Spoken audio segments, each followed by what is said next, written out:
Hi! Saturday வந்து birthday function ஈவினிங்க்கு மேல தான் பண்ண போறோங்கிறதுனால மார்னிங் ஃபுல்லா ரெஸ்ட் எடுத்துட்டோம். நேத்து நைட்டு சம்யு போட்ட ஆட்டத்துக்கு தூங்குனது வந்து நல்லா தூங்கிட்டா.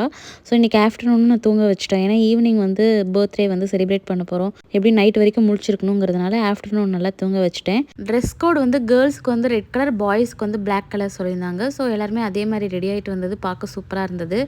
பர்த்டே செலிப்ரேஷனோட தீம் பார்த்தீங்கன்னா, ஹாரி பாட்டர் தான் பேக் ட்ராப்க்கு சூஸ் பண்ணியிருந்தாங்க.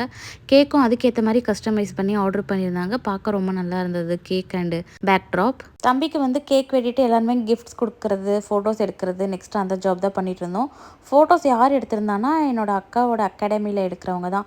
நிறைய பேருக்கு தெரியும், அசோக் அண்ணா தான் எடுத்திருந்தாங்க. அவங்க ஃபோட்டோகிராஃபி சான்ஸே இல்லை, ரொம்ப சூப்பராக எடுப்பாங்க அந்த அண்ணா.